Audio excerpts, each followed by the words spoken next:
Hello everyone, thank you very much for joining us. Welcome to A Day in the Life of Libraries, starting with Shetland.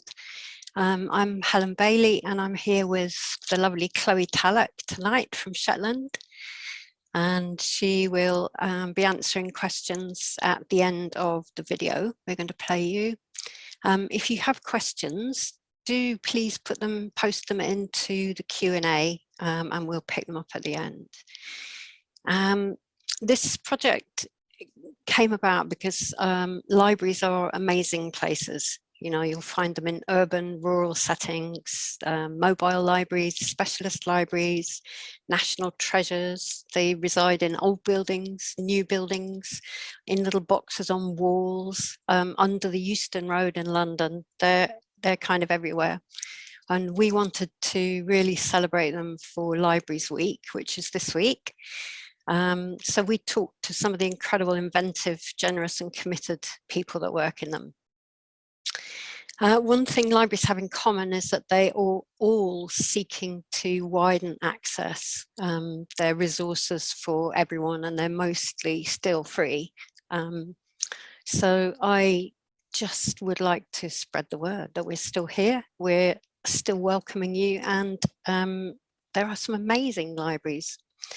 So this is a small beginning of hopefully a larger project. It was very hard to choose who to talk to, but Shetland kept coming up in my mind and I thought, yeah, I need to talk to Shetland. So I don't know if Chloe wants to say hello. Hi everybody, and hi Helen, thanks so much for inviting me along, and on behalf of Shetland as well. So I've got some great colleagues that I work with, but it's been nice to be able to speak about what I do here at the library. So yeah, thank you. Excellent. So we'll disappear and watch the video of our interview and we'll see you at the end. So it's lovely to be here. My name's Chloe Tallack and I am the Young People's Librarian at Shetland Library. So Shetland, what, apart from the obvious fact that you're an island or a group of islands, what makes your library different? Almost hit the nail on the head. I think that we're not just one place, so we're a group of islands. There's over 100 islands in Shetland and 16 of them are inhabited. So our library isn't just one main library. We have community libraries. We have 2 community libraries and 7 school libraries as well. So we kind of cover the length and breadth of Shetland and all the communities that are there in Shetland. We also have a library mobile van, which goes to all the communities, and we do home deliveries as well. So although our main library is in the town, our only town in Shetland, we have lots of input with our local community. So I think that's our a real community library is what we have here. We do have mobile library drivers dedicated to that service because it does take up quite a lot of the week in terms of making up the deliveries and then going out to all the different islands and communities. So we're really lucky to have the staff here at the library that we can dedicate it to that service. Excellent. That was always my dream, to have a mobile library. Tell us about your role at the library as Young People's Librarian. Yeah, so this is a new role for me. I only started my job at the beginning of the year. I've not been in the library for lots and lots of years, just about 4 years now. But I worked under the former children's librarian at the time, and I got lots of experience working with those kind of small community groups and young people. And I just really, really loved that work. And going way back, I didn't think that would be something that I would have ever done. You know, I didn't see myself in this job years ago, but it's just something that's naturally progressed in the work that I've done at the library, and it's just fantastic. So it's almost become my dream job in a way, and I'm so happy to do it. My main hours are 9 to 1 every day, and there's so much to fit into that really short space. So it's sometimes I think that's a challenge of the job, but it's not. It's great to be busy, and I love being busy, so it is quite suited to me. One of the main parts of the job is the Bookbug coordinator. Have you guys heard of Bookbug, where you're at? Bookbug. Bookbug, yeah. No. So that's our Scottish Government book gifting programme. So that's for all children in Scotland under the age of 5 will be gifted a selection of bags of books. So by the time that they start school, they've got their own little library of books. And but as part of that programme, we also have Bookbug sessions, and those are song and rhyme story sessions. So once a week, I'm in the library doing the sessions, and then other points in the week, I'm going out and visiting nurseries and community projects. Or another thing I do once a week is I go to our local arts venue, and we kind of have a Bookbug session, but we can also have it with coffee, which is great. So nice. The parents can get their coffee, and we all sit on the nice comfy sofas, and then we have a really nice relaxed Bookbug sessions. Point to the point to the ceiling. But that's not the ceiling. Point to the ceiling, point to the floor. That's it. Point to the windows, point to the door. Clap your hands together, 1, 2, 3. Lay them down upon your knee. I think Bookbug was a little bit confused. Don't tell Orkney Library. We've got a bit of a rivalry online, but they had a really great idea that I saw on their Instagram account about nature bags. So it was like a rucksack that you could loan from the library with nature books and binoculars, and the families can loan these rucksacks and go out. They can go bird spotting, bird watching, or rock pooling, that type of thing. And with advice from Orkney, we've created these little rucksacks. So just having that open dialogue with other libraries has been great to have that in this job as well, and come up with new ideas. I think anything getting library services outside is so important. We decided this summer to have walking story sessions. And so we took the Gruffalo and we went out we don't really have woods as such in Shetland, but we have small plantations, and we went and had these story sessions in different parts of Shetland. We had one at a lighthouse, we had another in the woods, and another at our local flower park, and we celebrated Maisie's 30th birthday and had tea and cake, like a plastic tea and cake, and had a picnic set, and it was just so lovely to bring the library outside. I think that has been just such an important thing, and with the restrictions after COVID, one of the things that we really had to do was to take our Bookbug sessions outside, and we had to start doing things socially distanced with the air around us, and it's just been fantastic. I really feel like this is something that for future summers we really need to continue with this and do as much outside as we can, even if the weather's not great. It doesn't really matter as long as it's not raining on the books. We found that any weather really is okay.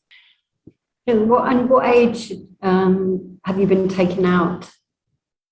So for our story sessions, we had 2 different age groups. We had the kind of the preschool and the kind of Bookbug age children, so that's the under 5s, and then we've had story sessions it's been for the whole family. We didn't have an age limit on it, so we had some 8-9-year-olds and a couple of older siblings coming along. So it's been I think sometimes when you're outside and you're doing something more active, it doesn't really matter what age the children are, because they'll each get something out of it, whether it's the story itself or just being out in a different environment and exploring parts of the story. So, yeah. I guess environment must be quite a big part of living in Shetland. Yeah, it's we have to make the most of the weather when we have it. This year it's been a slightly cloudier summer. So has COVID had, apart from sort of taking the library outdoors, did COVID have any other effect on Shetland Library? Like many other libraries, we started doing a kind of click and collect service. So customers could order their books and then just come in and pick up a bag of books and take them home without having to browse. And we thought that we did see our regular customers this way, but that we started to get new customers in through doing this. Wow. Lots of families looking for early readers, books for their young children who weren't at school, that type of thing. So we were making up like bags for families and educational bags at the same time as making up, a bag full of murder mystery books or a bag full of non-fiction. We were also kind of having to think about, okay, what would this family need for their 3 different children at all different ages?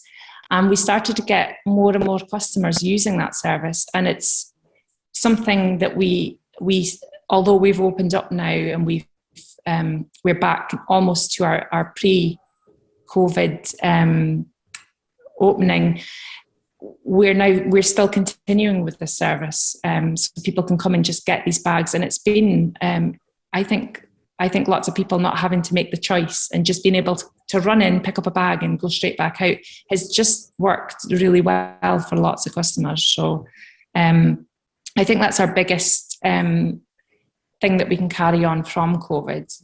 And we're even developing it right now so that it's like you can come in and get a bag of books that have been kind of, I don't know what you would call it, a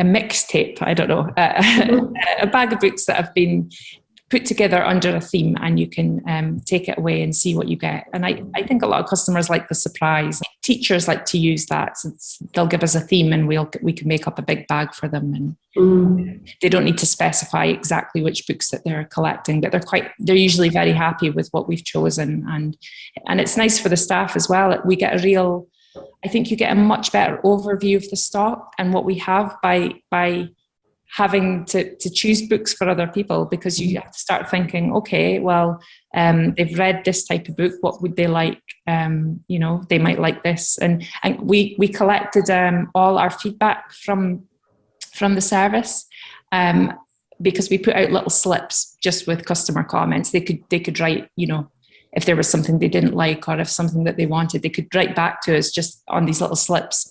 And so many of the slips came back with just lovely comments like, oh, thank you, this has been fantastic, or just keep going, we're really happy with what you're doing. And we've got a folder full of them, and it's so nice to have that positive feedback that you can, you can go and look at and see, oh yeah, okay, we did we were doing really well in the kind of post-lockdown times. So yeah, it's nice for the staff to have that. Am I right in thinking there's a new library in Shetland?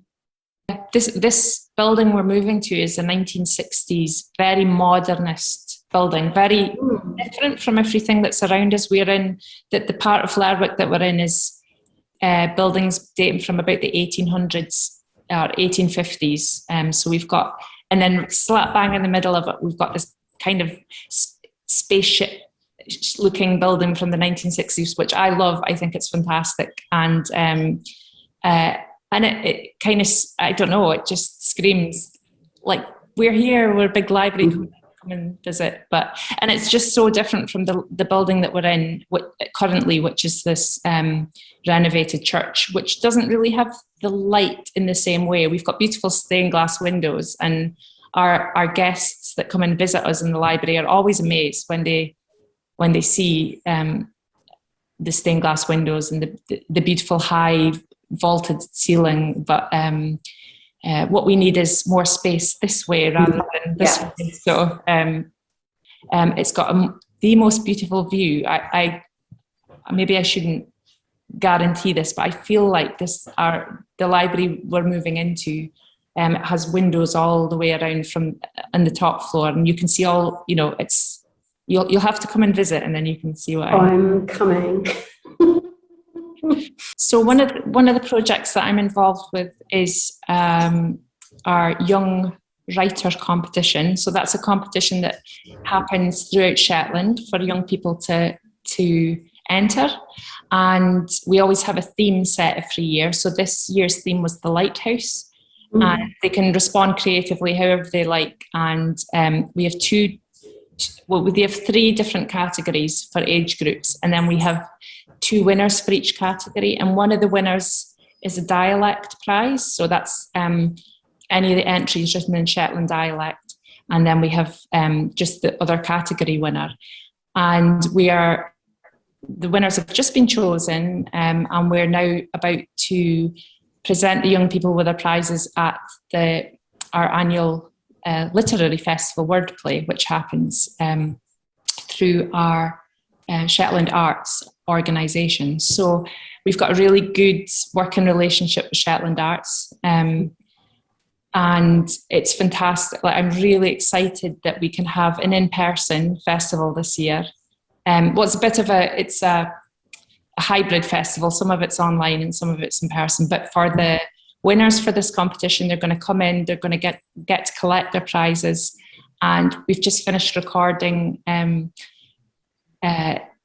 excerpts of their pieces. We've got different readers to come in. We filmed it, and it's going to be played up on the big screen on the night. So they'll get to collect the prize, and then they'll get to sit down and see their piece being read out by some of the judges and some other people that have been involved with the project. So it's really exciting, and it's just so great to promote our Shetland dialect and to have real cash money prizes for the winners. So that's quite an exciting thing that I get to be involved with, and it's been going for many, many years. In the future, we might be able to have a bit of a publication or do something with the winning entries from over the years. But the young people are asked onto our local BBC Radio Shetland. They have a books programme, and so they're invited onto that to read it, speak to Mary Blantz, that's our presenter, about their stories, and they also get the piece published in a local literary magazine as well, the New Shetlander. So I think they get good publicity of their winning pieces once it's been announced. And because this year we're filming the winning pieces, I think we have an option now to maybe put it on our social media and maybe share it on our website. And I think that might be a really popular way of getting their work to more of a global or national audience. Yeah. Especially, I think it'll be great for people to hear the young people's dialect pieces as well, and to hear how they write in dialect, because it's widely spoken in Shetland, but it's not as it's not as used or prevalent as it used to be. So it is something that we are actively trying to promote the use of in Shetland.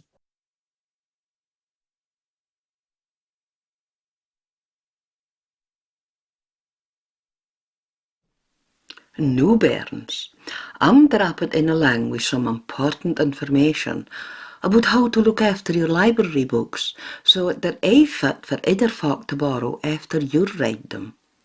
And those things is happened, though een or twice he'd maybe a bit of a spin putting on the tail. So, a list of do nots and what happens if you do. Do not use library books as coasters. They might have shiny covers, but just see what a mark a mug can leave. Do not pick up a library book as the nearest thing to hand to prop a window open. Please don't use them to make steps to reach into a cupboard. Good for neither the books or the pretty person on the wobbly steps. That's fantastic. Yeah. Oh, well, thank you. Thank you so much. Really generous, really interesting, really inspiring. So yeah, but Plan would be very happy to have have you come in to see us, and any of your colleagues come and do I don't know. You've got to figure out some kind of library project that we could work on.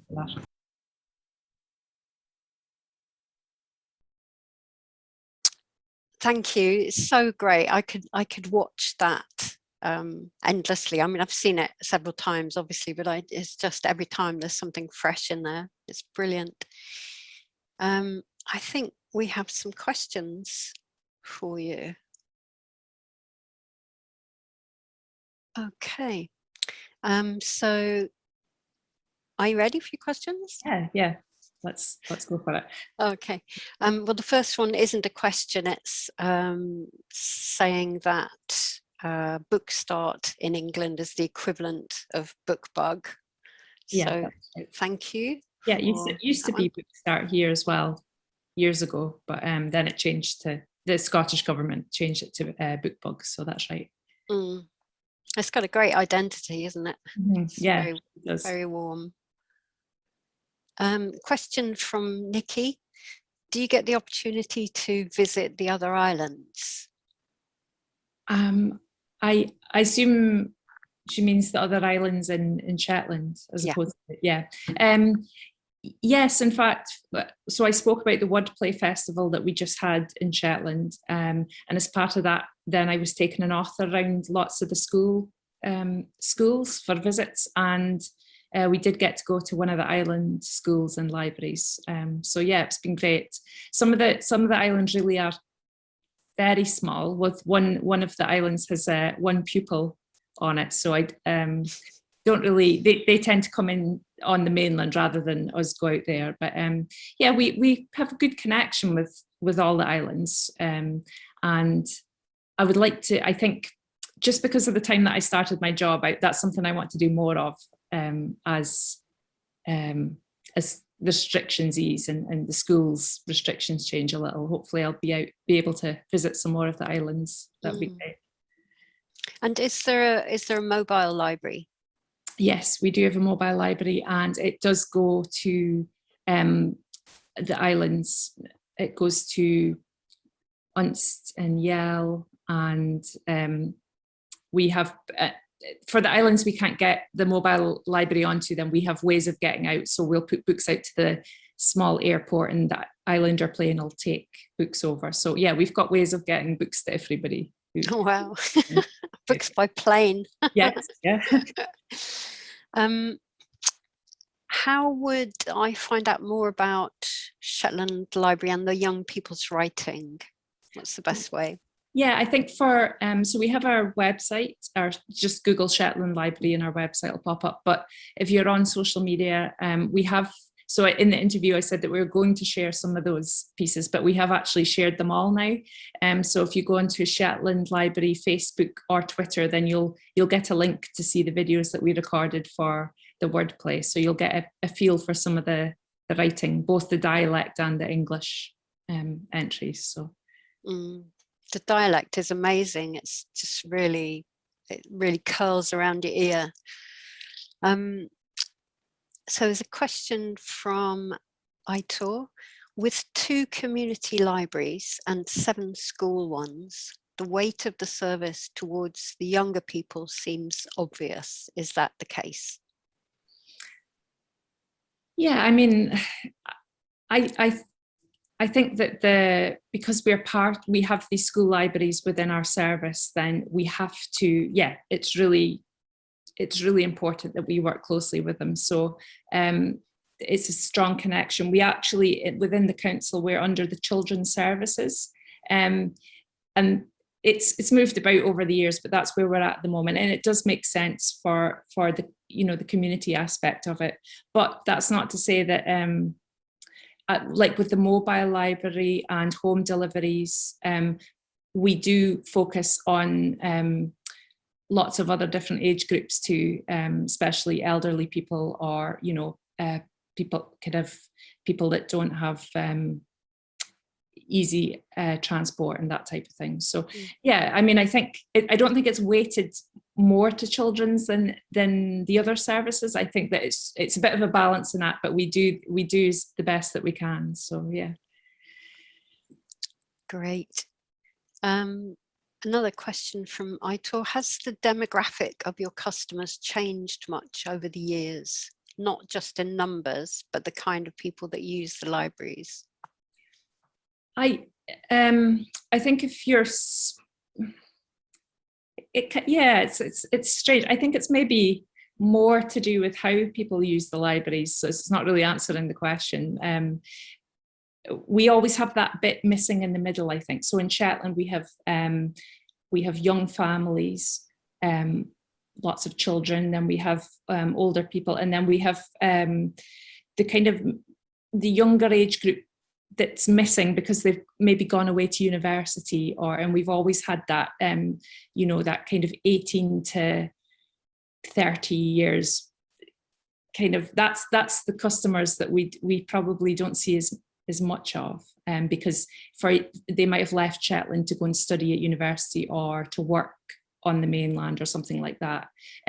We get a lot of people moving back to Shetland to then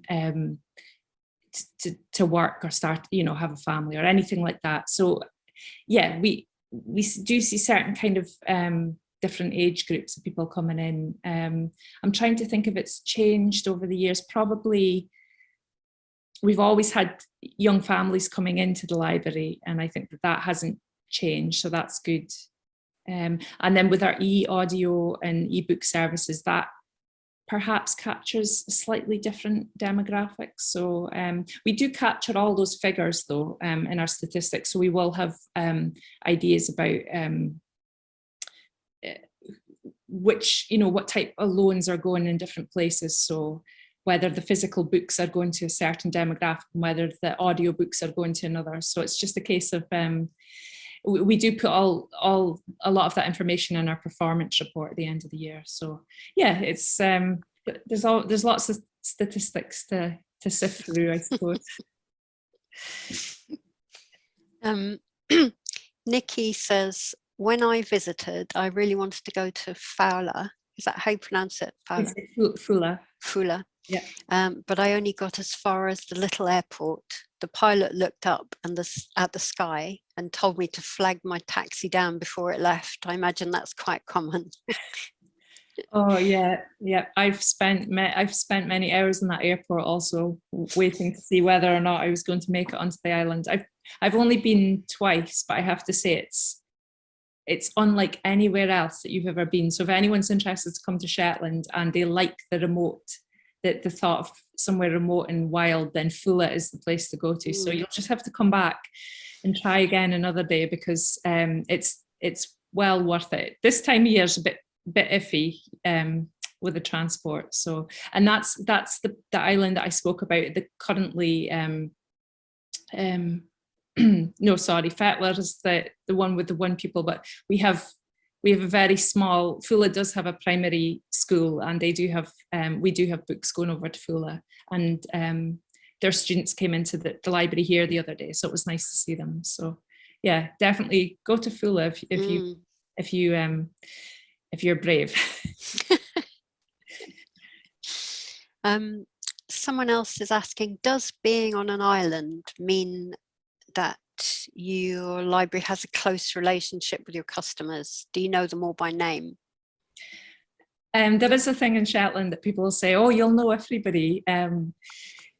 You'll everyone that you meet, that you go past. In terms of our customers, we do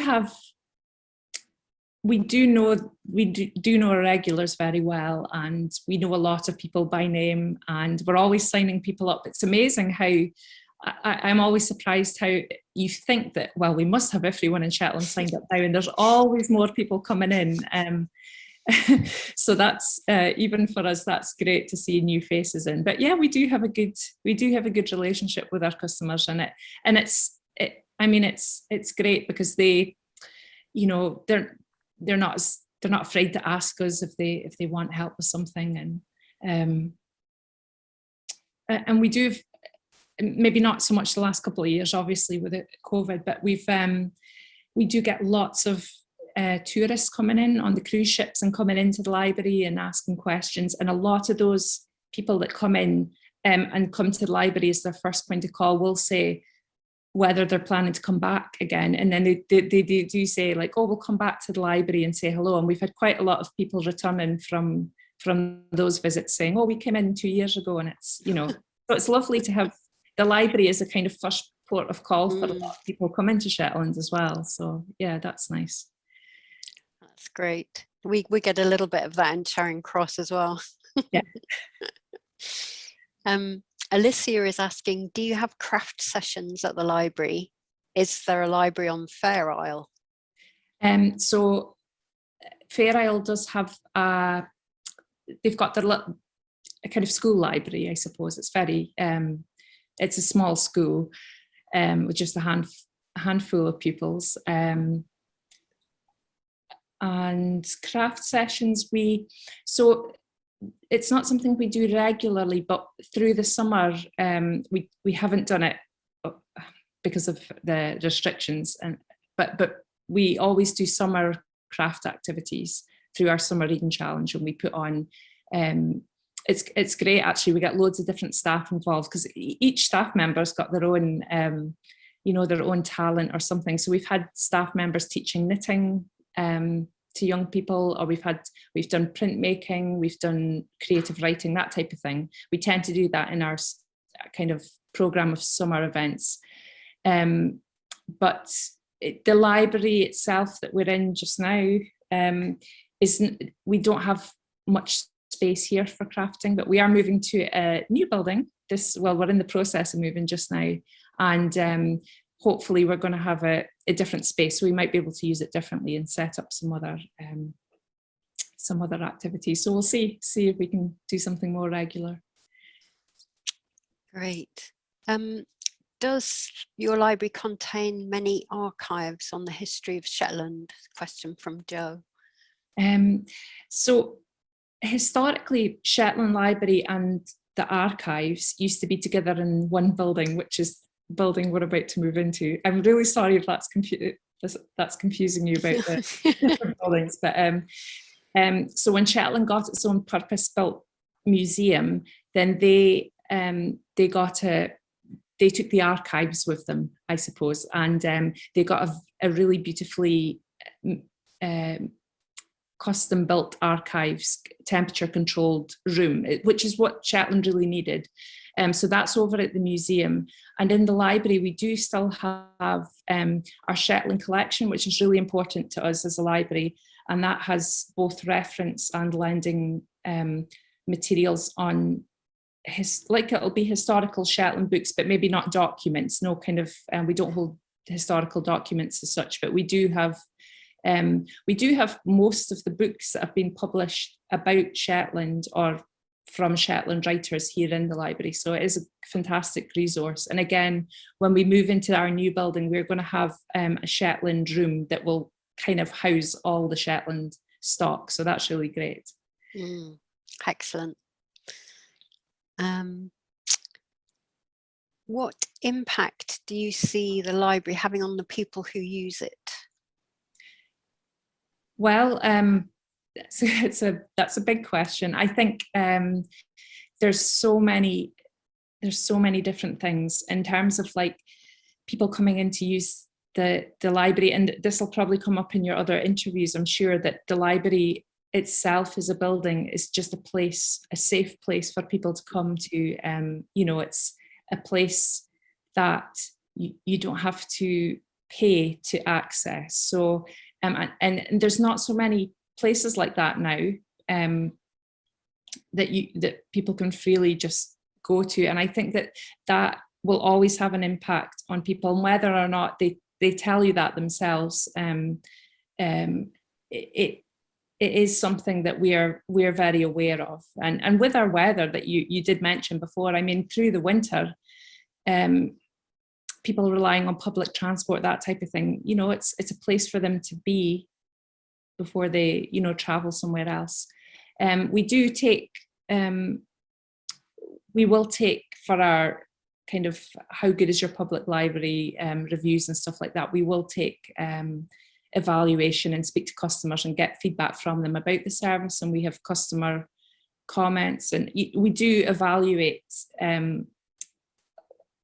the information about, you know, what people get from the library kind of all the time, which is really good. There's so many examples, and I think for me personally, working with Bookbug and seeing the parents coming in and being able to, it's amazing how many parents will come in and be like, oh, I've been buying books for my child and I forgot that there was a library, and this is fantastic. And it's like their world. They might have come when they were young themselves and then maybe had a period of time where they've not been into a library. They've come back as a new parent, and it's this whole world has opened up to them, and just seeing that again and again is fantastic. So yeah, I mean, there's so many examples, and I'm sure that it's probably a really similar thing across the board for all libraries, but like you say, Helen, we know a lot of our customers well, and I think that, you know, we can have those conversations, and people often tell us about the service and what it means to them. So it's really great. I think it's really magic when you get children coming in for the first time and they're just like, oh, yeah. And then and just every time, just really amazing. It is amazing.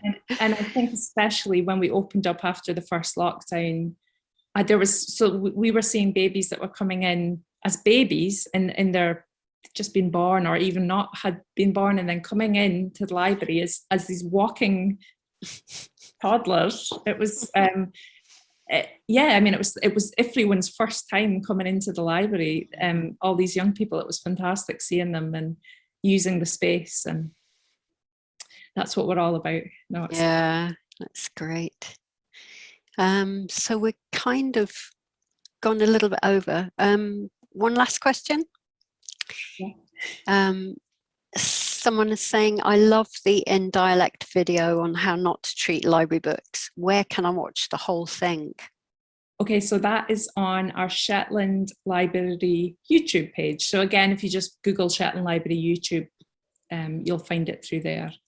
I think that's probably the easiest way, instead of giving you a big long, or I can give you a link if you want to share with people afterwards. Yeah, we'll send an email afterwards, and I can put links in there. Yeah, well, thank you. It's just so heartwarming and so inspiring. Like it, it was the first time. It's great. I'm so going to visit you. Please do. Anybody come and visit us, and that'd be lovely to see you, Helen. That'd be good. Well, thank you so much. We'll, as I said, we'll send an email out to everyone. Thank you for watching. We'll have a little feedback form. It's quite short, and it would be great if you wouldn't mind just filling it in and sending it back. And it helps us improve the service if we know what you like. And a huge thank you to Chloe for your generosity and creativity and just joy to talk to. So, no, it's been it's been great. Thank you. Thanks, everybody. And two more. Thursday, we're talking to Sheffield, and Friday, the British Library's popular music collection. So please join us for that. Thank you, Chloe. Thank you, everybody. Bye.